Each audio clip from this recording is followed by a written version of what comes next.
Pessoal, boa noite. Limpando aqui a câmera aqui, dando reflexo, para a gente tentar corrigir aqui. Isso, melhor assim, né? Boa noite, meus amigos, né? Vamos continuar com os nossos estudos aqui do Amigos do Caminho, né? Pedindo a Jesus que nos ajude, nos abençoe, nos ilumine, né? Que a gente possa ter aí um resto de domingo mais tranquilo, né? Cheio de paz, de luz, né? A gente está dando continuidade aí aos nossos estudos sobre temas de espiritualidade, né? Sempre, né, dentro aí dos conceitos do Evangelho, né? Da espiritualidade amiga, né? E hoje nós vamos continuar, né, com o nosso estudo de perguntas e respostas.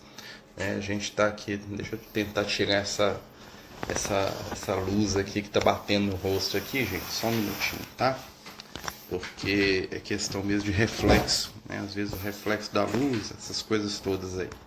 Pede desculpa. Então, meus amigos, né? Boa noite. A gente está continuando aí com os nossos estudos, né? E como a gente tem combinado aí nos últimos domingos, a gente tem feito um estudo focado, né, nas questões, nas perguntas dos companheiros, né, acerca de mediunidade, doutrina espírita, né, de temas da espiritualidade, do evangelho, né. Então, assim, a gente, né, abre, né, esse espaço aqui aos domingos para a gente conversar um pouco, né, não tem tanto um estudo, né, mas sim uma conversa, né, em torno aí dessas questões espirituais que são tão relevantes, né, para a humanidade, né, tão relevantes para a gente, e que, né, nesse momento aí que a gente está vivendo, muitas vezes são esquecidas, deixadas de lado, né? Hoje nós vivemos aí um momento em que a ciência, né, está muito forte, né, graças a Deus, porque a ciência também é, acima de tudo, né, um recurso do mundo maior, né? A ciência, ela é uma ferramenta do bem, com certeza, né, quando bem direcionada.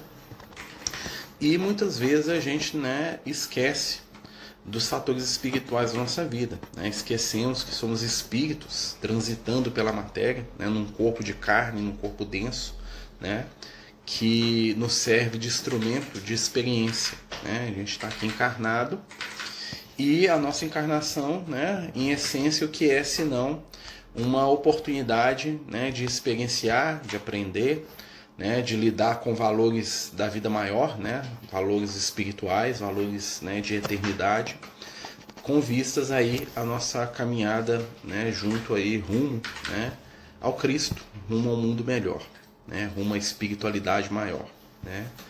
E a gente sabe que a gente também está vivendo num mundo de transição, né? Nós estamos num momento espiritual no nosso planeta, no nosso orbe, né, como diriam os espíritos mais antigos, né, de mudança e de transformação. E é natural que a gente, né, enquanto encarnados, enquanto, né, participantes dessa transformação, muitas vezes a gente se pegue em dúvida ou se pegue, né, pensando no nosso papel, né, nesse mundo, né, nessa realidade. E é isso que a gente tenta fazer um pouquinho aí, né? Boa noite aí aos companheiros que estão entrando, né? Como a gente já falou, hoje o nosso estudo, o tema deles são perguntas e respostas sobre questões espirituais. Ó, chegou até uma visita aqui, né? A moça aqui, não balança minha mesa não, né? E a gente sabe, né, que essas questões elas geram muita curiosidade, né, questões acerca de espiritualidade, do momento que nós estamos vivendo. Então, quem tiver alguma dúvida, alguma questão aí, pode mandar pra gente, que a gente vai trocando ideia, né, que a gente vai trocando aí conhecimento, tá? Então, hoje o nosso estudo é focado mesmo para responder, né, as questões e aquilo que os companheiros acharem de interessante, né? Então, aproveitando aqui, ó, né, os animaizinhos aqui à nossa volta. Boa noite, ó, né? Você quer sentar aqui, minha filha? Mas se você jogar o celular no chão, como é que nós vamos fazer? Né? Isso aqui é a senhora idosa, né? Muito idosa, né? Já tá com quase 12 anos de idade, né? Então ela já tá bem velhinha. Aí ela tá naquela, eu me dá carinho, me dá amor, porque é o que tô querendo, né? Então assim, ela tá pedindo aqui, né? Então a gente dá também, né? Atenção não custa, né? Essa aqui é minha companheira, né? De mais de uma década, né? Minha amiga, né? É pequena. Antes de eu casar, ela já estava comigo lá, né? Quando eu vim pra cá, veio junto, né? Não é verdade, mocinha? Né? Mas, né, continuando, né, gente, alguém está pedindo para participar, né, mas a gente pede para mandar a pergunta aqui no áudio. Pera, deixa eu tirar aqui porque a cauda dela tá batendo aqui no telefone aqui, senão vai acontecer um acidente aqui.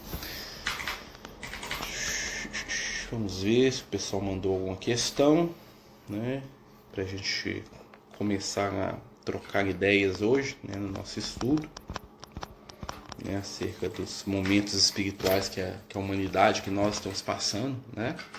Vamos lembrar que os amigos espirituais dizem pra gente que a história do mundo ela é cíclica, né? A gente passa por situações semelhantes de maneiras diferentes, não só enquanto indivíduos, né, nas nossas encarnações, nas nossas vidas, né, que são sucessivas, né, e também, né, do ponto de vista dos planetas. A Alba está perguntando aqui, a apometria. O que você deseja saber sobre a apometria, minha amiga? A apometria, né, enquanto ela, né, aprofunda a questão aqui, né, é uma prática, né, que veio aí, né, não é uma prática espírita, no sentido que não é uma prática que está dentro do escopo da doutrina espírita, apesar de que muitos espíritas a adotam, né, que consiste, né, em uma série de magnetizações, de rituais, muitas vezes de contagens, né, que são feitas, né, com o objetivo de, vamos dizer assim, suscitar estados de desdobramento, né, na aura das pessoas, né? É um pouco controverso porque, né, entra numa questão que o Kardec é contra, né, da questão das fórmulas, né? Ele fala que não existe nenhuma fórmula que vai produzir determinado efeito, que é tudo mente, né? Mas os seus, vamos dizer, essas pessoas que seguem essa ideia, né, acreditam, né, que por contagens, estalos, né, ou outras situações você consegue distender, né, o espírito do ser, levando ele a estágios, assim. Eu já vi uma reunião de apometria, né, em que, por exemplo, um espírito estava no mal, eles levavam ele para ver como é que ele ia estar no futuro, se ele continuasse daquele jeito, né. Mas isso, dentro do que se estuda aí na doutrina, a gente vê que é uma indução mental, né. Na verdade, funciona com espíritos de uma mentalidade mais simples, né. Um espírito mais inteligente não vai ter, né, esse tipo de situação, tá? Eu já tive a oportunidade de assistir, né? E eu não vi muito, né, muita conexão ali com o que a gente acredita na doutrina, não. Claro que a gente respeita, né? Até porque existem milhares de caminhos aí, mas dentro do que eu entendo, né, bate com muitas coisas que a doutrina espírita ensina, né? Então, mas isso aí é uma questão, né, de alguns companheiros, né? Oficialmente a Federação Espírita não aceita, tá? Não tem espaço para isso dentro da FEB, tá? Né? Mas é uma questão, né, que vai de cada pessoa. O que ocorre com o nosso espírito durante o passe? Isso é interessante, hein? Durante o passe a gente recebe as irradiações do mundo espiritual, seja ele, né, essas energias provenientes de um espírito desencarnado, do médium que está aplicando, ou dos dois em conjunto, né? Nós temos vários tipos de passe. E o que acontece? Quando nós estamos em posição receptiva, vamos lembrar que a nossa mente, né, é o grande filtro do que entra e do que sai em nós, né? Uma ideia, um pensamento, quando ele chega na gente. Se eu abro espaço para esse pensamento, para essa ideia, ele vai entrar e vai fazer morada na minha intimidade, modificando né, as minhas relações, a minha forma de ver a vida. Se eu não acredito, né, se eu não quero, aquele pensamento vai vir, né, vai me impressionar ali no momento e vai embora. O passe, né, como toda terapia espiritual, ele também funciona dessa forma, ou seja, né, ele depende, né, da energia que está sendo emanada, né, e das pessoas que estão recebendo, né? Então, se eu estou receptivo, com certeza, né, eu vou absorver mais aquela energia do que alguém que é mentalmente refratário, né? Então isso depende muito do estado íntimo de cada pessoa, né? Então a pessoa que acredita, ela recebe mais, né? Tanto num passe como, por exemplo, numa benzeção, numa imposição de mãos de um pastor, né? Numa bênção de um padre, né? Então assim, ele vai receber porque ele acredita, tá? A energia vem, né? Se ela vier de uma fonte positiva, né? Seja ela qual for. Mas para haver a conexão, a pessoa tem que aceitar e a outra tem que doar também, né? Seria basicamente isso. Aqui. Sei que todos nascem com um propósito na vida. O maior de todos seria amar uns aos outros. Mas vejo que alguns já nascem com um dom explícito e específico. E quando não, como descobrir? Lá no Livro dos Espíritos, o Kardec ele fala das nossas tendências inatas, né? Na verdade, os espíritos falam isso para ele, né? E eles falam que algumas pessoas, né, já reencarnam com características que elas desenvolveram em outras vidas. Por exemplo, uma pessoa que trabalhou muito a questão da arte, ele já nasce uma criança com aptidão artística. Uma pessoa que já foi um grande estudioso, um matemático, um químico, um físico, em outras encarnações, ele reencarna com uma facilidade naquela área, né? Isso não só na questão do conhecimento, do trabalho, da ação prática, mas em tudo, né? Tem pessoas que já têm uma facilidade com a mediunidade, tem pessoas que já têm uma facilidade com a religião, tem pessoas que já têm uma facilidade em vários aspectos da vida humana. O que acontece às vezes, né, pela nossa idade espiritual, nós temos facilidade em vários, né, porque nós somos espíritos muito antigos, né, isso relativamente falando, tá? O Emmanuel fala que a média de encarnação de um ser humano na Terra é 1 milhão de encarnações, né, então já teve mais de 1 milhão de vidas, né? Então assim, você pensa, muita encarnação, né? Ele fala que os espíritos mais jovens já tiveram mais de 10 mil. Tá? Os mais jovens, aqueles que começaram aqui na Terra, já tiveram mais de 10 mil encarnações, pegando lá do Homem das Cavernas, né, até hoje, né?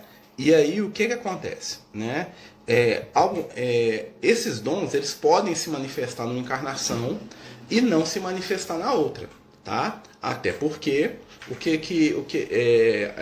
pode ser que eles sejam úteis em uma vida e na outra não sejam. Ou seja, às vezes a gente tem alguma aptidão que fica, vamos dizer assim, desligada na gente, espiritualmente falando, para que a gente possa aprender e trabalhar outros aspectos, né, da nossa existência que nós, se a gente tivesse aquele ponto forte ali, né, muito desperto, a gente ia focar só nele de novo, a gente ia ficar só girando em torno daquilo. Então imagina, por exemplo, o Leonardo da Vinci.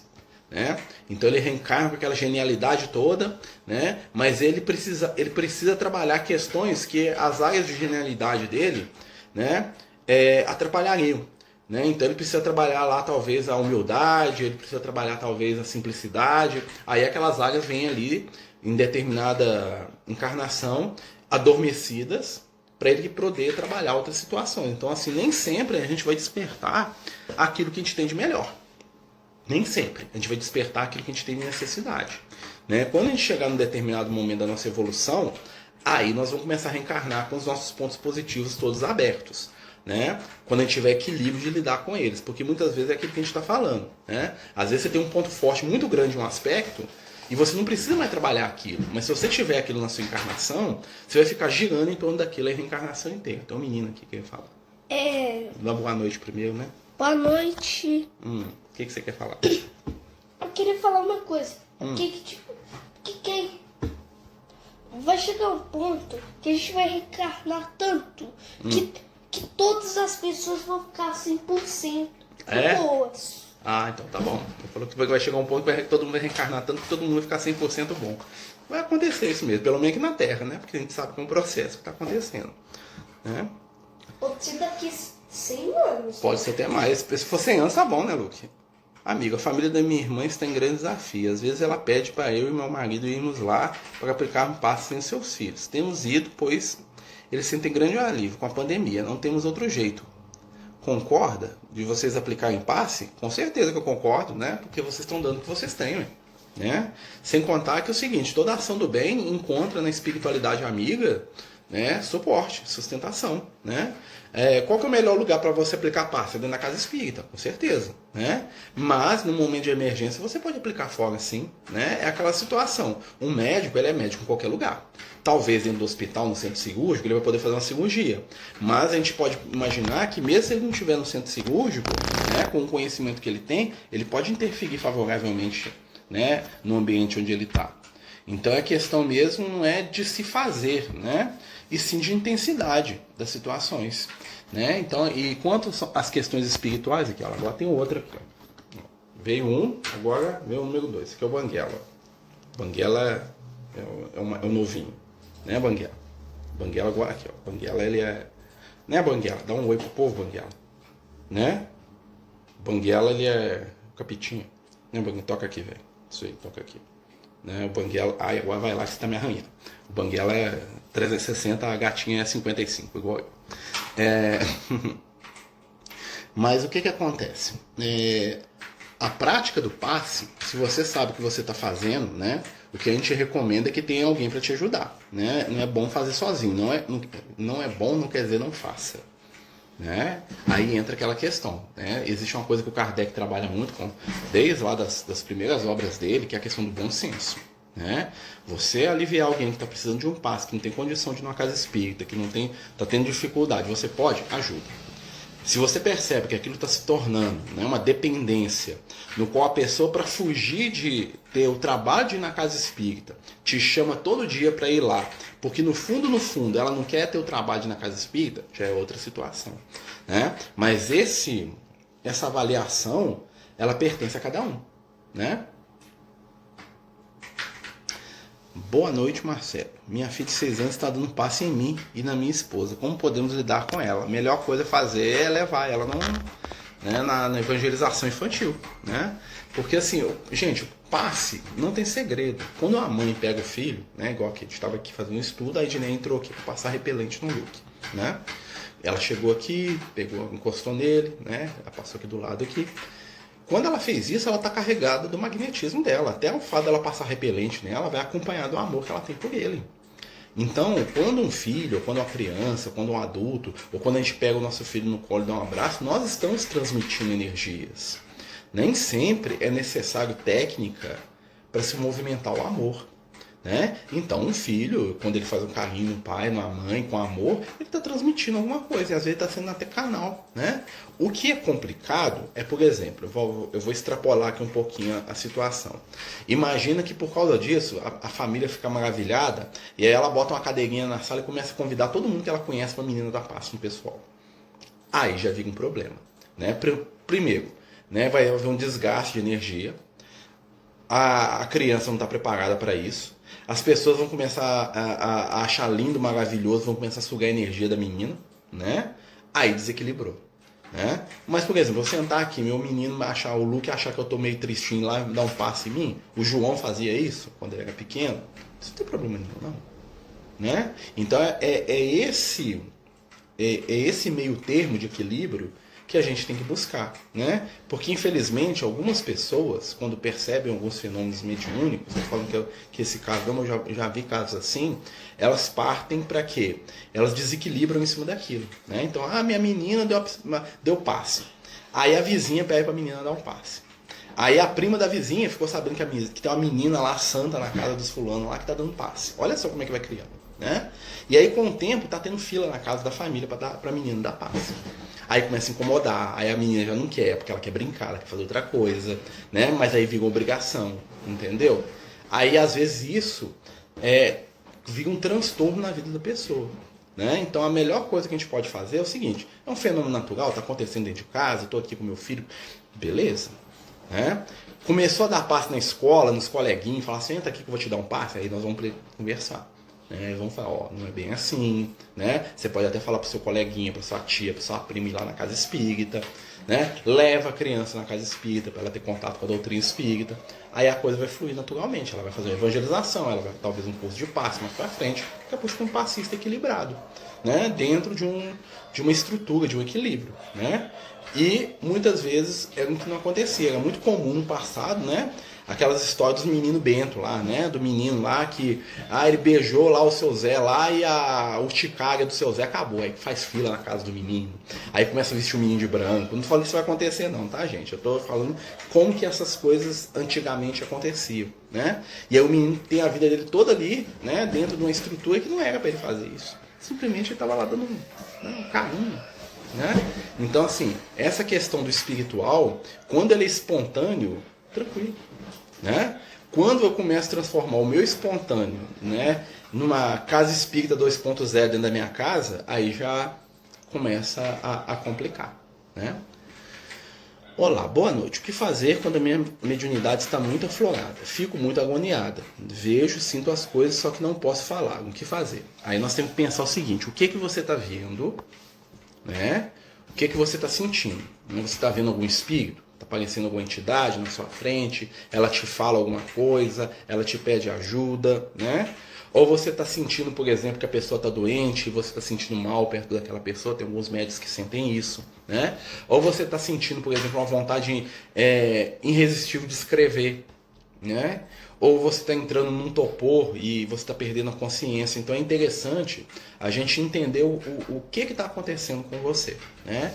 E aí o que você entende como mediunidade muito aflorada, né? Se você puder escrever aqui para a gente, facilita para a gente poder avaliar, né? E dar um conselho, é claro, né? É possível trancar a mediunidade? Gente, isso aí, assim, a nossa mente consegue fazer isso, né? Se eu falo assim, não quero ver nada, eu tô morrendo de medo, eu bloqueio muita coisa, né? Mas aquilo que o pessoal acha que tem uma mágica, que os espíritos vão lá e desligam a mediunidade da gente, não existe, não, tá? O que pode acontecer é que os espíritos bons se afastam da gente, né? Por desequilíbrio nosso, né? Mas quando uns afastam, os outros aproximam, né? A questão da mediunidade, ela tá muito mais ligada a controle do que um abrir e fechar. O que é o controle? O controle passa, né, pela vigilância. Vigiar o que a gente pensa, o que a gente sente, né? Então, o que é um médium se não um sensitivo? Né? O que é um sensitivo? É uma pessoa que tem uma sensibilidade mais ampla. Então, imagina, por exemplo, uma pessoa que tem uma sensibilidade olfativa muito grande. Eu não sinto cheiro de quase nada. Então, se eu entrar num lugar que estiver fedendo, eu nem vou sentir. Se eu estiver fedendo, né, às vezes não tomei banho lá, tava lá na casa espírita, tá falando... Mas tem gente que só bateu o olho, sentiu o cheiro. Nossa senhora, não vai tomar banho não. Né? Não tem gente que é assim? Nossa, não aguentando isso aqui. Então é uma sensibilidade. Né? Como que a pessoa vai lidar com essa sensibilidade? Ela pode treinar aquilo e virar lá aqueles experts lá enxergam. Ou ela pode deixar aquilo lá deslanchado e virar aquele chato que tudo incomoda ele e tá toda hora falando, não, tô sentindo cheiro disso, daquilo, daquilo. Então é um equilíbrio. Com a mediunidade, o que acontece com a mediunidade? Nós temos que aprender a lidar com ela. Né? E como que eu melhoro minhas companhias espirituais? Gente, melhorando a mim mesmo. Não tem segredo. Né? Então, o que acontece? Eu sou um médium, sou uma pessoa sensível. Né? Se eu for num boteco, onde o pessoal está brigando, enchendo a cara de cachaça, está lá pensando em coisa negativa, né? Eu vou ver um monte de entidade tenebrosa lá no meio daquilo. Eu estou num ambiente que... Né? Se eu for num prostíbulo, né? Eu vou chegar lá e eu vou ver os espíritos equilibrados do sexo, eu vou ver aquelas coisas todas. Se eu começar a ver filme pornográfico, na hora que eu olhar para trás, eu vou ver uns espíritos fazendo coisa horrível atrás de mim. Porque eu estou atraindo com a minha mente. Então, se eu sou médium, o que eu vou fazer? Eu vou começar a filtrar. Falar, espera aí, eu vou lá no prostíbulo, beleza, vou fazer prece e me preparar. Quando eu chegar lá, aquilo não vai me impactar. Vocês estão entendendo? Então, a questão toda da mediunidade não é fechar ou abrir. É aprender a lidar com ela. Né? Por exemplo, eu percebo os espíritos. Né? Aí eu vou lá pro meu trabalho, na hora que eu estiver lá no meio, lá no hospital, lá fazendo meu serviço, lá no almoxarifado, lá do hospital lá de Betim, eu vou começar a ficar olhando pros espíritos que estão acompanhando meus colegas de trabalho. Vou virar pro meu chefe e falar, nossa, tem uma entidade do seu lado. E, meu Deus do céu, você tá doido. Não vou fazer isso. Até porque não é ambiente para isso, nem momento para isso. Né? Então eu vou ficar fazendo caras e bocas perto das pessoas, a pessoa chega assim, né? Aí a pessoa fala, nossa, o cara é meio, ele tá vendo alguma coisa, né? Eu vou aprender a me controlar. Tudo passa pelo controle, né? Sim, eu tenho muita dificuldade de me equilibrar, porque se o bartender não é, e às vezes é bem pesado, mas não tenho escolha. Aí tem uma questão que pode te ajudar, amigo. Primeiro, né? Você tá trabalhando. Né? É diferente de quem está indo para o ambiente de desequilíbrio que quer. Você está indo porque você precisa. Isso já é um fator de que a espiritualidade te ajuda. O que eu recomendo para você? Faz prece todo dia que você for trabalhar. Chegou no trabalho, primeira coisa, você fecha o olho ou vai num cantinho, vai no banheiro e faz uma prece bem, amigos espirituais. Jesus me abençoa aqui no meu trabalho, que eu possa estar aqui no meio das energias boas, porque tem energias boas e ruins que vierem, e que eu possa estar equilibrado. Né? Lembra daquela frase de Jesus, onde você entrar, deixa a sua paz. Se alguém tiver da sua paz naquele ambiente, a paz fica sobre os dois. Se não tiver, a paz vai tornar para você. O que Jesus está ensinando? A gente manter sintonia. Né? Então o que você faz? Você chega lá no seu trabalho, você pode trabalhar em qualquer lugar que for, pode estar dentro do ambiente de guerra. O segredo é você se equilibrar com você mesmo. Aí você recorre à prece. Sentiu que está desequilibrando? Pensa em Jesus. Coloca uma música, né? Às vezes você coloca um funk, uma musiquinha que vai te relaxar. Né? O que importa não é o ambiente onde você está, se você conseguir se controlar. né? Então, assim, você pode criar a sua própria vibração, a sua sintonia, né? Como eu falei, só o fato de você estar lá trabalhando já te granjeia, né? Vou dizer, usar o vocabulário do André Luiz, o amparo da espiritualidade. Porque a espiritualidade sabe que você está ali porque você precisa e eles vão te ajudar, com certeza mesmo, né? O que acontece é, às vezes, a gente ser vigilante e buscar com os nossos próprios meios o desequilíbrio. Eu tô aqui em casa de boa aqui, eu tô aqui com vocês aqui, aí eu desligo aqui e vou abrir um vídeo de pornografia aqui. O que eu tô buscando mentalmente? Sexo desequilibrado. Isso é uma escolha minha, eu não fiz porque eu tô trabalhando, porque eu tô indo lá ajudar alguém lá, não. Eu tô indo lá porque, imagina, eu tô criando, é uma imaginação, tá, gente? Aí, na hora que eu acordo de noite, eu vejo uma entidade tenebrosa do lado da minha cama aqui. Isso não aconteceria até porque tem a energia da família como um todo, né? Mas vamos imaginar que está todo mundo desequilibrado, né? Esse espírito, se ele veio porque foi atraído por mim, pela minha invigilância. Não foi porque o espírito é mau, não foi porque eu fui invigilante, abre a porta, né? Mas imagine uma outra história. Imagine que eu estou aqui e eu vou fazer um trabalho de caridade, que eu vou lá num centro de prostituição, né? Vou atender as nossas irmãs, né, que estão lá no trabalho lá do sexo lá. Muitas das quais estão sofrendo horrivelmente, muitas das quais estão premidas lá por escolhas que a gente não pode julgar, né? E você está indo lá com o intuito de ajudar. Com certeza vai ter uma proteção espiritual. Pode ser que aquilo até te impacte, mas vai ser bem menos do que se eu for lá, né, escondido de todo mundo, para buscar os serviços dela, para poder me aproveitar das minhas irmãs, né? Porque na verdade, se eu estou indo lá, eu que estou me tornando um espírito comprometido com aquilo. Vocês estão percebendo como é que é uma questão muito de pensamento, né?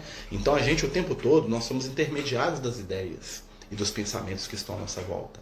E a gente vai escolhendo aqueles que a gente quer associar à nossa intimidade e aqueles que a gente não quer, né? E aí, né, nesse peso e contrapeso de escolhas, nós vamos construindo a nossa realidade espiritual, que vai nos envolver, que vai nos acompanhar e que vai ser o reflexo daquilo que nós somos, né? Ou seja, não existe melhora mediúnica sem melhora do indivíduo.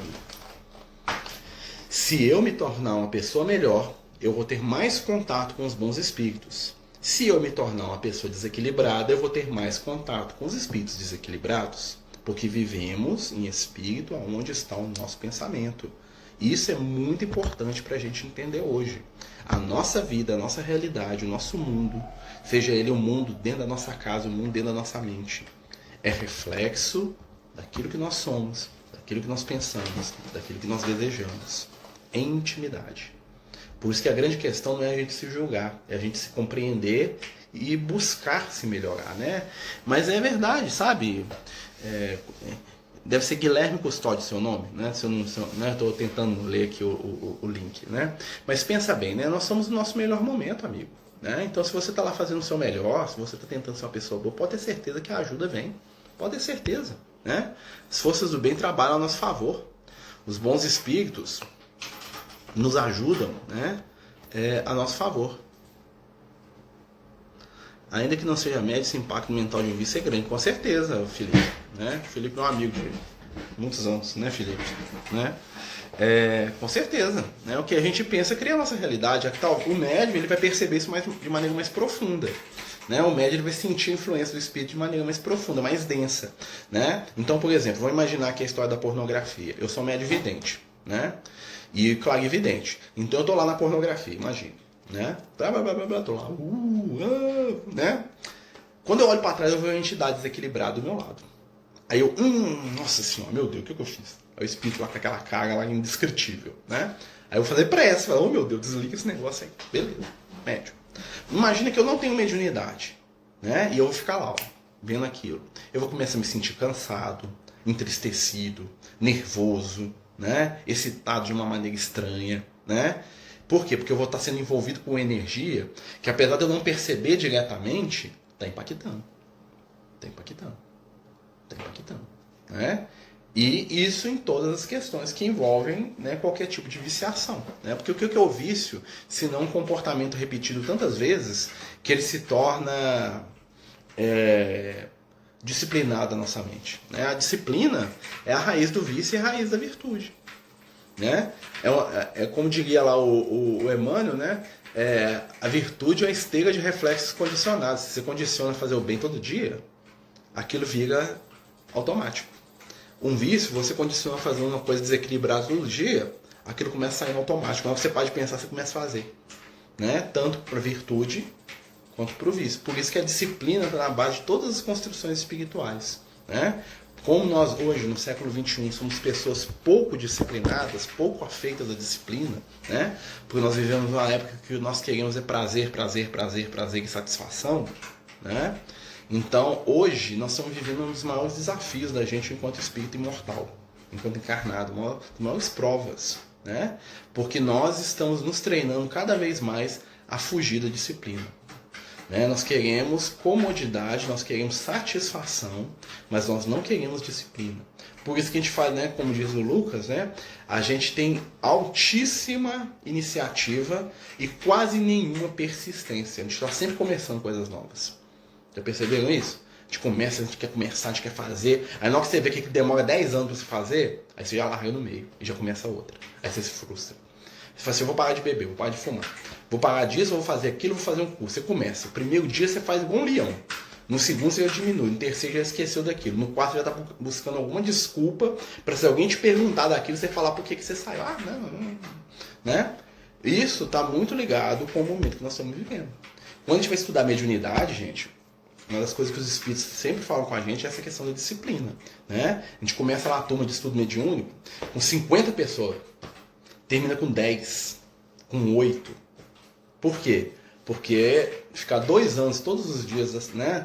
Uma vez por semana, todo dia você tendo um compromisso de ir num estudo, lá participar, estudar, ler, no início tudo é lindo. Depois você vê que aquilo ali exige um compromisso, a maioria das pessoas pula fora. Né? E tá sempre voltando. Ah, não, vou voltar. Isso não é uma crítica, tá, gente? Isso é a constatação da nossa natureza atual. Né? Quando a gente tem uma pessoa em desequilíbrio em casa, álcool ou drogas, é mais fácil haver a influência de espíritos obsessores na família, caso essa família não seja cuidadosa com as vibrações, com certeza. Com certeza, porque eu trago os espíritos comigo. Né? Então imagina que eu estou totalmente desequilibrado. Né? Então quando eu chego aqui na minha casa, né, a minha esposa e os meninos são desequilibrados. Se eu tiver alguma companhia em desequilíbrio, vai ficar lá na rua. Pode gritar, pular na janela aqui, mas aqui em casa não entra. Por quê? Porque a energia da minha família não deixa. Mas imagina se eu estou desequilibrado, todo mundo aqui tem nota desequilibrado. Ou se os pais, né, o marido e a mulher estão desequilibrados e os filhos são pequenos. Aí entra, né, e aí atrapalha todo mundo. Por isso que é a responsabilidade da gente diante da nossa família. Né? Então aquilo que eu coloco dentro da minha casa vai influenciar o meu filho, que está aqui do meu lado, vai influenciar os meus animais, tá? Vai influenciar as pessoas que eu amo. Então, por isso que a disciplina é muito importante. E por isso que o culto do evangelho no lar é importante. Porque o culto do evangelho no lar, o que é? Senão a grande faxina espiritual que a gente faz na nossa casa uma vez por semana. Fez o culto do evangelho. Faxina espiritual. Deu uma limpada. Mesmo que eu estiver sujando, é aquele opa, paramos aqui, limpamos, tiramos as energias, vibrações. Ufa, vamos seguir em frente.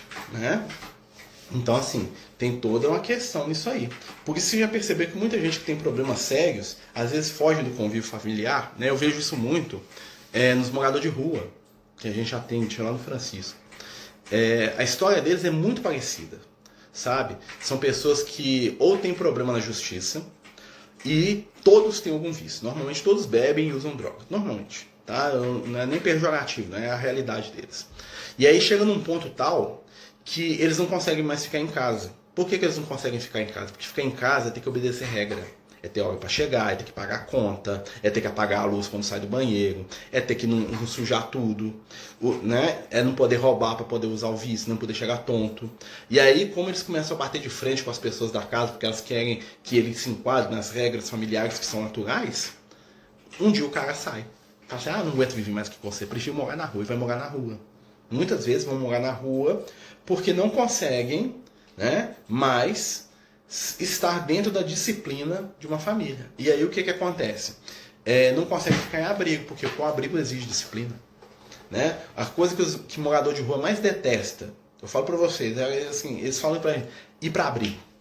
Porque no abrigo eles têm hora de chegar, eles têm hora de sair, eles têm que comer, eles não podem falar, eles não podem fazer, isso não pode acontecer. E para eles aquilo é agressivo. Quer dizer que eles estão certos? Não estou falando que eles estão certos. Estou falando que aquilo para eles é... Que para nós é tranquilo, para eles não é. Porque eles não querem seguir regra. Eles saem de casa por causa disso. Por isso que muitas vezes o abrigo não funciona para eles. Ah, então vou tirar as regras do abrigo. Não. Mas só que é importante. Mas só que é importante viver em casa. Porque viver na rua você não consegue comer, você não consegue. Você dorme numa caixa que é bem pior do que uma cama. É verdade. Coberta. Né? São escolhas que as pessoas fazem, né, Luke? Né? Mas viver em família é seguir regras. Mas fazer o quê? Não é fazer só o que eu quero. Você faz tudo o que você quer? Não. Você não tem que tomar banho na hora que a gente fala? Você não tem que dormir na hora que a gente fala? Você não tem que ir pra escola na hora que a gente fala? Não tem que desligar o computador na hora que a gente fala? Sim. Por quê? Para o seu bem, não é? É. Então, é isso, é viver em família. Algumas pessoas não querem. Entendeu? Aí vai viver na rua. O que é as...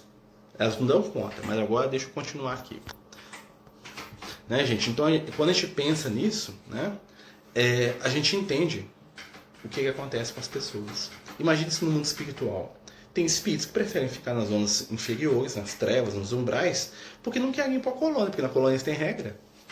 Na colônia tem ordem. Na colônia você tem que fazer o que os espíritos estão falando de que tem que fazer, os espíritos de luz, né, que sabe o que é melhor para ele. Ele não quer. Ele quer o quê? Lei do mais forte. Fazer o que eu quero, tomar do outro. Vocês estão percebendo como é que, né, a disciplina está em tudo? Né? Olha, amigo, é muito difícil, muito triste quando o familiar é viciado e nega. Para mim, essa negação é sinal quase de subjugação, com certeza. Né? A primeira coisa para a gente poder vencer uma dificuldade é a gente aceitar que a gente tem ela.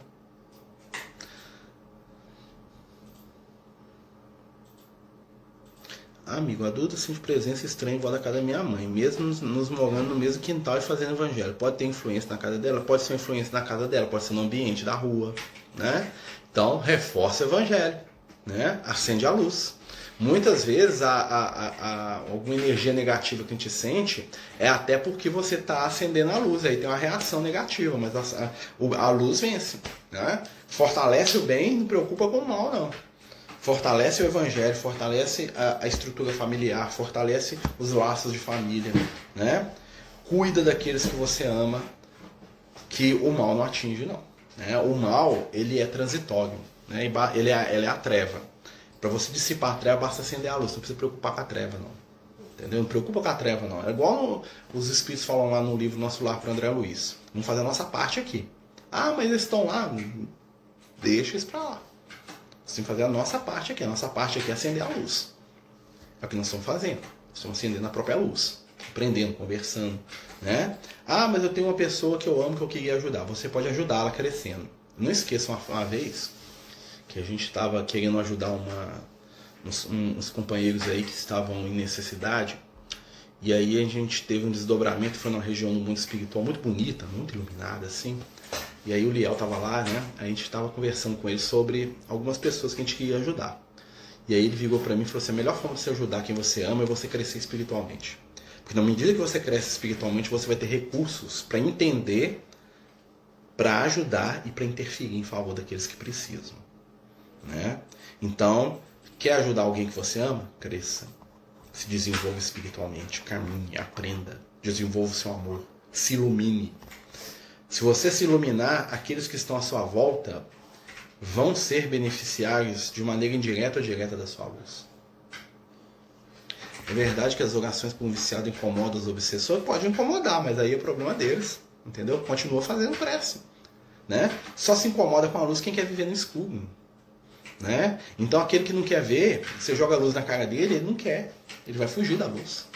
Né? Porque a luz ela revela, né? Ela mostra. Né? E que bom que nós temos a luz. Né? Que bom que nós temos a prece. Faça prece por eles também. Peça a Jesus para abençoá-los, para ajudá-los. Inclua-os na sua prece. Né? Então, se eu estou fazendo uma prece, por exemplo, quero ajudar alguém que eu amo, falo assim: eu gostaria muito que aquele fulano que eu amo recebesse ajuda, amigos espirituais. Não só ele, mas aqueles que estão influenciando ele, aqueles que estão sendo influenciados por ele. Eu lembro quando eu era adolescente, né? às vezes eu ficava lá com os espíritos meio desequilibrados, né? O Lucas virava pra mim e falava assim, faz prece, pede desculpa pros espíritos. Eu falei, mas por que, Lucas? Ele falou assim, não, o seu comportamento atraiu eles, velho. Foi você, eles são fracos, eles não dão conta. Já pensou que o seu comportamento desequilibrado, né, os arrastou para cá? Se você fosse mais equilibrado, eles não estariam aqui. Eles não seriam arrastados por você, então pede desculpa. Olha o raciocínio do Lucas. Né? Sempre quando eu faço uma bobagem, eu peço desculpa. Ô Jesus, desculpa aí. Os espíritos que vieram aí das minhas bobagens. Desculpa aí, gente. Foi mal aí, galera. Desculpa. Queria atrair ninguém para fazer coisa errada. Não me perdoa aí. Né? Tenho muitas vezes uma sensação estranha de que eu não sou eu. Às vezes parece que estou sonhando. Às vezes parece que esse corpo não é meu e que eu não deveria estar nesse corpo ou neste mundo. Ou que não pertenço a esse mundo. Você acha que isso tem alguma coisa a ver com a espiritualidade ou seria coisa da minha cabeça? Tem um texto lá no Evangelho segundo o Espiritismo que o Kardec, os espíritos falam para ele sobre melancolia. Ele fala assim, os espíritos falam assim para o Kardec, ó. Sabe aquela melancolia, aquela sensação que você tem de que você deveria estar em outro lugar, uma saudade que você não sabe o que é, uma tristeza que te envolve sem motivo aparente? Aí o Kardec né? Aí os espíritos falam assim, isso aí é uma melancolia espiritual. Tô falando com as minhas palavras, tá? Tô explicando. Isso é o nosso espírito, né? Na verdade a gente, né? Porque a gente é o espírito, né? O corpo é a sua veste, né? Que sente saudade do mundo espiritual, né? E se vê preso no corpo, né? Porque o corpo, de certa maneira, é uma prisão, né? Ele está limitando o nosso espírito, né? E o nosso espírito quer sair, quer voltar para o mundo espiritual, né? E aí, né? Os espíritos falam para o Kardec, falam assim, isso aí, né? O que você vai fazer? Você vai fazer prece, e você vai fazer o bem, e você vai se encher de coisas positivas, para que você se lembre que essa prisão é temporária. Em breve você vai estar no mundo espiritual. Aproveite a sua existência, a sua vida, vivencie o que tem de bom, as amizades, as luzes que estão à sua volta. E lembre-se, o seu estado aqui é transitório.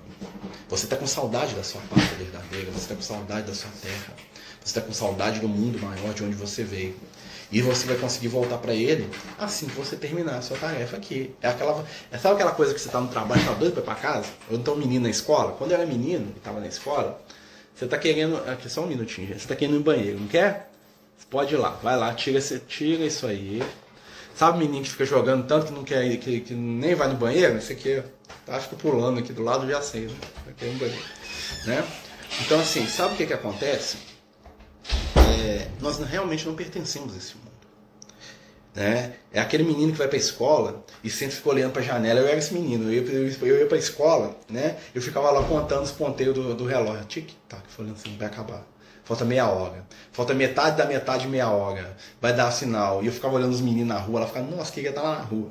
Mas aí você tinha que fazer os exercícios da escola. Então, assim, a vida material é uma etapa de aprendizado, é um trabalho que a gente está fazendo. Se eu fizer ele bem feito, eu vou sair dele e vou levar os recursos que eu adquiri nele. É como trabalho. Eu vou para o meu trabalho, eu faço meu trabalho da melhor maneira que eu dou conta. Eu vou receber o meu salário, eu vou ter direito às férias, assim vai chegar um momento que eu vou ter direito a me aposentar. Ou seja, eu vou sair do meu trabalho, né, com os recursos que eu angariei através do meu esforço lá. Mas se no primeiro dia de trabalho eu começar a querer fugir do trabalho, eu nunca vou começar o processo. E se eu nunca começar o processo, eu nunca vou vencer o processo. Então o que os espíritos falam para o Kardec? Falam, o espírito está preso no corpo. E o espírito preso no corpo, ele quer sair, ele quer voltar para o mundo real dele, para o mundo espiritual. Mas, observe à sua volta a maravilha da vida. Né? Tire de positivo aquilo que está à sua volta. Aprenda, cresça, ama, vive. Que quando você retornar para cá, você vai ver que alívio que vai ser. Né? Vai chegar a hora. Né? Então, segue a sua caminhada, entenda que você é peregrino na matéria, como todos nós somos peregrinos nesse mundo. Né? Os americanos gostam desse modo de peregrino, né? Você deve ter muito contato com isso. E aí o que acontece? Nós estamos aqui de passagem. Vamos aproveitar a passagem, ajudando quem a gente puder, aprendendo quem a gente der conta, para que quando a gente chegar ao nosso termo desse tempo, a gente vá em paz. Com os aprendizados necessários, né? E vá para o mundo espiritual, que é o mundo do descanso, né? A gente vai descansar, a gente vai aprender coisas novas, e depois a gente volta para outro dia de trabalho. Né? A gente acorda de manhã, no outro dia reencarna. Né? Não que a gente reencarne no outro dia, tá, gente? Eu estou falando analogia, né? Faz muito sentido, porque essa sensação vem com uma certa angústia, um vazio, uma saudade de não sei o quê. É como se eu não quisesse existir na maioria do tempo. É isso aí. É a saudade do mundo espiritual. Né? E vencer essa saudade né, ela é uma vitória sua na matéria. Então você vai trabalhar isso. Você vai pegar as coisas positivas da matéria para você crescer com ela, sabendo que isso aqui é transitório. Você está vencendo o seu dia de trabalho. Você está vencendo o seu dia de trabalho. Daqui a pouco você vai voltar. E aí você vai voltar com os valores que você adquiriu no seu trabalho aqui na matéria, que são só seus. Né? E o que são esses valores? É o bem que se fez, é o amor que se construiu, é o afeto que se juntou, é o aprendizado, são as experiências, são os amores, são as pessoas que nos acompanham. Né? São essas questões. Né, gente, nós estamos aqui, perguntas e respostas sobre temas de espiritualidade. Quem quiser perguntar alguma coisa aí, né? Se a gente souber, né? A gente vai conversando sobre, né? Lembrando, gente, que ninguém sabe nada de nada, nem tudo de tudo. Né? A gente está aí aprendendo juntos. Né? É muito angustiante mesmo, tenho isso sempre ao me acordar. Porque nós estamos num momento de transição, gente. Daqui a pouco o plano físico fica igual ao mundo espiritual. Né? Daqui a uns 100, 200 anos, isso aí os espíritos falam, né? O plano físico vai ser o nosso lar. Tá? Você quer saber como é que é o mundo futuro? Vai ler o nosso lar, um mundo de harmonia, de equilíbrio, de paz. Então tá encarnado, vai ser uma beleza. Né? Nós estamos aqui, mas para a gente estar no mundo que vai ser uma beleza, nós temos que trabalhar agora e fazer a nossa parte hoje para melhorar ele. Né? Porque enquanto a nossa volta tiver gente sofrendo, o mundo não vai estar uma beleza. Então nós temos que trabalhar pelo quê? Pela virtude, pelo que é certo, pelo que é correto. Né? Nós temos que ajudar quem a gente puder. A gente tem que trabalhar para ser mais ético, para ser mais humano, para ser mais empático. Ah, nós somos assim o tempo todo? Claro que não, eu não sou. Mas eu tô querendo, eu tô tentando. E é esse esforço coletivo que vai começar a fazer a diferença na nossa caminhada espiritual. É esse esforço de ser melhor e essa esperança que a gente vai acendendo uns nos outros que vai nos tornar pessoas melhores. Né? O grande segredo da nossa caminhada espiritual, segundo os amigos de luz, é passar pelas provas. Olha essa palavra, passar pelas provas. Quando você fala assim, não estou aguentando, você olha para trás e fala assim, já passei tudo que eu já passei. Aí você vai olhar para trás e fala, nossa, eu venci isso tudo. Aí você começa a perceber que você aguenta e muito mais, porque você já passou por um monte de coisas.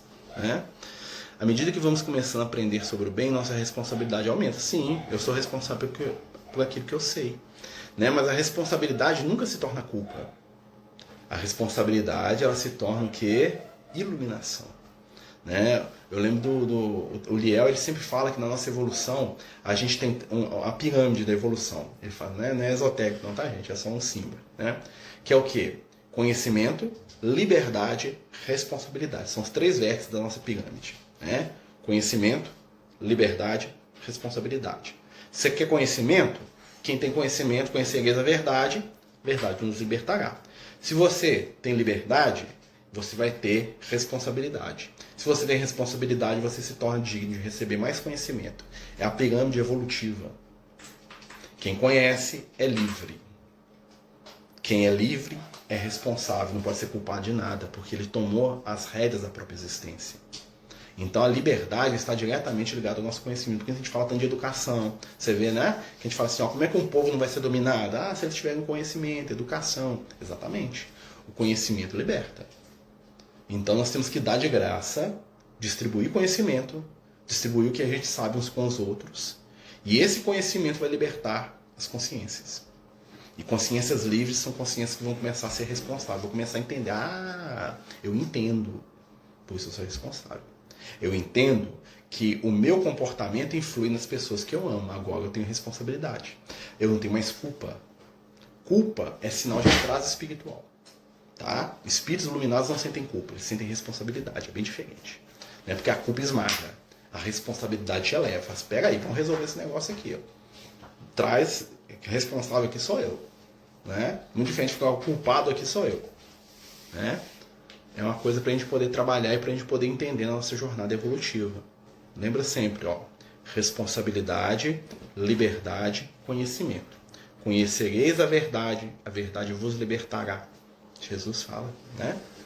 Então você é livre quando você tem conhecimento. Quando você tem conhecimento, você se torna responsável. Né? E nada melhor do que ser responsável por nós mesmos. Não tem ninguém que vai ter que responder por nós. Né? Ninguém que vai escolher por nós. Os espíritos mais jovens, os animais, por exemplo, eles não são responsáveis. Eles não têm responsabilidade, porque eles não têm conhecimento de nada. Então eles não são livres. Eles são escravos do quê? Dos instintos deles. Né? A minha gatinha, ela não é livre. No sentido que ela repete comportamentos instintivos, ela está arranhando algumas emoções. Mas o que domina ela de verdade é o instinto. Se eu pegar ela pelo pescoço aqui e ameaçar eu criei ela desde que era um filhote na minha mão. Você pode ter certeza, ela vai me arranhar todo. Ela vai me morder todo. Por quê? Porque o instinto de sobrevivência dela vai falar assim, vive. Né? E ela não tem escolha. E todo o amor que eu plantei na minha relação com ela vai ficar em segundo plano. Porque o animal é dominado pelo instinto. Ela não é livre. Mas como ela não é livre, ela não tem culpa. Então se ela me arranhar toda, eu pego ela aqui para dar remédio para ela. A gente dá quase todo dia, né? Aí na hora que eu pego ela, e ela arranha meu braço todo, ela me machuca. Ela tem culpa disso? Não, ela não tem culpa. Ela não pode ser responsabilizada. Ela não sabe o que ela faz. Ela me arranha porque é o instinto de defesa dela. Eu que tenho que dar um jeito de ser menos arranhado. Né? Porque eu sou o ser inteligente. Eu sou o responsável por ela. Eu sou o tutor dela. Eu sou o guia espiritual dela. Vocês estão entendendo como é que é a relação? Então, quem escolhe se ela vai tomar o remédio ou não sou eu. Né? Ela não tem livre-arbítrio e fala assim, eu não quero tomar o remédio, não. Eu vou segurar ela, eu vou pingar o remédio na boca dela, querendo ela ou não. A opinião dela não conta. Ela não tem opinião. Ela não sabe, ela não entende aquilo. Né? Vocês estão entendendo como é que é esse processo? Isso se dá com a gente na nossa relação com a espiritualidade. Nós somos espíritos jovens, imaturos e inconscientes. Os espíritos de luz, eles são responsáveis por nós. Então eles falam assim, Marcos, você vai reencarnar lá, e ele vai reencarnar comendo o pão que o diabo amassou. Porque isso é a consequência dos atos dele. Ele precisa dessa consequência para ele crescer e ser uma pessoa melhor. Ah, mas ele vai sofrer a encarnação inteira. Não tem problema. Que ele sofra 5 encarnações, mas que ele se acerte e que ele vá se ilumine. Porque nos próximos 1000 anos, né, vai ser bom para ele. Nós sabemos o que é melhor para ele. Ele não sabe ainda. Aí quando o Marcelo cresce, vai pegar, agora eu sei o que é bom para mim. Aí o espírito, que bom, né? Agora nós não precisamos mais cuidar de você. Vem ajudar a gente a cuidar dos outros.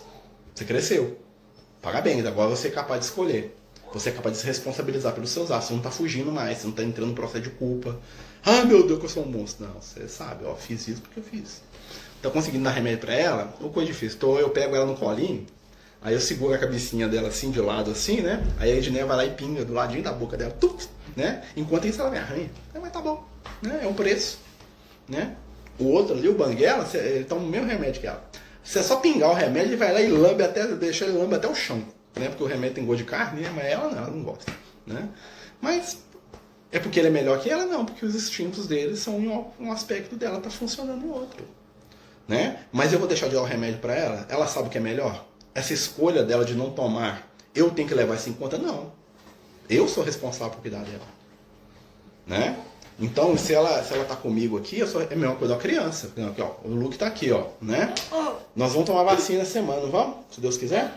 Então, se o Luke não quiser tomar vacina, vai tomar vacina do mesmo jeito, né, Luke? Sim. Eu vou ter que te segurar, mas você vai tomar, não vai? Não vai precisar, né? Eu tô falando que se precisasse, eu não teria que te segurar. Achou ruim, né? Mas é a mesma coisa. Mas né? só que, tipo, é porque que o Banguela e a gatinha, a diferença dos dois é que o Banguela, ele, primeira vez que ele prova o remédio, ele gostou. E a gatinha não muito. Então, a gatinha fica arranhando porque que não quer. E o Banguela, ele fica até brincando com o remédio. Isso aí. Tanto que ele gosta. É isso aí. Mas é isso, né, gente? Então, por exemplo, eu sou responsável pelo meu filho. Né? Quem vai decidir se ele toma um remédio sou eu. Minha esposa. Quando eu for um velhinho de 70 anos, eu estiver lá incapaz talvez de decidir minhas coisas, quem vai decidir pra mim vai ser ele. Ele que vai falar, ó, mete a injeção no meu pai aí, ó, pode operar, pode me dar injeção. É ele. Por quê? Porque eu não vou ter condição de escolha. Né? Isso é responsabilidade. Isso é uma coisa que só o ser humano tem. Né? Os animais estão aprendendo, então nós somos. Aí nós vamos ver como é que nós somos responsáveis pelos animais. Olha que interessante esse conceito. Né? Né, gente? Uma coisa é que os animais, eles evoluíram e os humanos também. Mas só que os animais têm que evoluir mais para ter a inteligência melhor. Os animais são mais novinhos que a gente, né? São mais jovens. Né? Os animais vão chegar lá também. Podemos estudar o livro 2011, assim como o nosso lar. Né? Vamos pensar, vamos sim. Vamos pensar num livro para a gente estudar. Vamos sim. Pessoal, nosso tempo chegou ao fim, né? Eu gosto quando a gente vai falando isso, né? A gente vai pensar num livro também pra gente estudar, né? Queria agradecer a todos vocês, né? Agradecer aos gatos também que me ajudaram. Os dois estão ali, ó. Vou mostrar pra vocês aqui, ó. Aqui em casa tem cama não, tá, gente? Ó, o número 1, o outro tá ali, ó. Aqui, ó. Aqui em casa é assim, ó, gato, menino, daqui a pouco outro menino deita ali, né? Então, assim, faz parte, né? Que bom, né? E muito obrigado, amigos, por participar, por a gente poder conversar aí. Espero que de alguma forma tenha ajudado, né? Também, todos vocês, em alguma coisa, né? Claro que a gente não sabe tudo, a gente está trocando ideia aqui, né? Se fez alguém pensar, se ajudou um pouquinho, a gente já fica feliz, tá? Quarta-feira a gente continua com o nosso estudo de mediunidade. Queria mais uma vez agradecer todo mundo que nos ajudou com a cesta básica. Estamos precisando mesmo. Né? Como eu vivo falando, pessoal, mês de janeiro e fevereiro são os meses mais difíceis de doação para a cesta básica. É meio difícil. Ano passado nós tivemos tanta doação em dezembro que fechou a de janeiro junto. A gente chegou para fazer a cesta de janeiro e já estava quase 90% já tinha. Esse ano não tinha nada, né? Mas aumentou as famílias, aquela coisa toda, né? Então a gente queria agradecer muito, né? Lembrar que a gente vai pedir para fevereiro, né? A gente vai precisar, né? Mas com certeza Jesus tá à frente. Lembrar que a gente está com o nosso primeiro livro aí, o Verso do Caminho, né? Que são as mensagens aí do nosso amigo Lucas, né? A gente está vendendo ele para poder financiar o nosso projeto aí com as crianças neurodiversas, que a gente tem que começar aí ainda esse ano, se Deus quiser, né? A gente está juntando recursos, né? O livro é uma dessas formas de juntar recursos. Então quem quiser saber do livro, quem quiser nos ajudar a vender, a gente está precisando mesmo, a gente está, né? A gente aceita qualquer tipo de ajuda, tá? Só me chamar no privado. E no mais, gente, tenham todos uma boa noite. Deus nos abençoe, Deus nos ilumine, né? E que o amor de Jesus nos envolva sempre.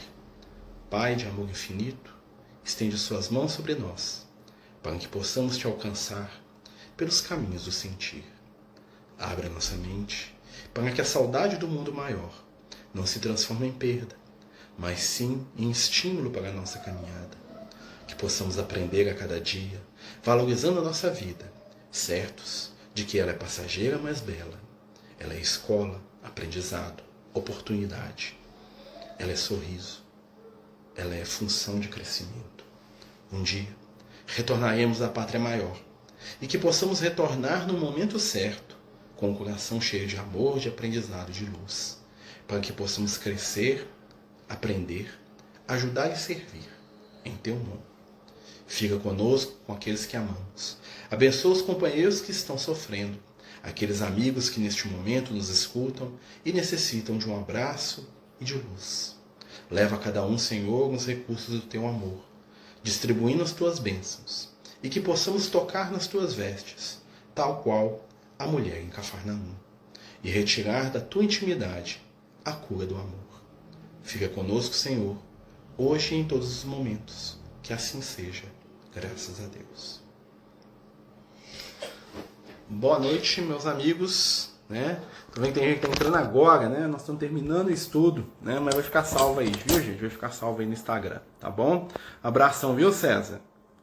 Jesus te abençoe, amigo. Abraço a todos, viu, companheiros? Léo, tá? Todo mundo que tá chegando aí, nós estamos terminando, mas vai ficar salvo aqui no Instagram. Fiquem com Deus. Os Amigos do Caminho apresentam sua primeira obra literária, Versos do Caminho, uma compilação das mensagens do nosso amigo espiritual Lucas, à venda pelo WhatsApp 31 98827 3218. Toda a renda será destinada para o projeto Neurodiversos.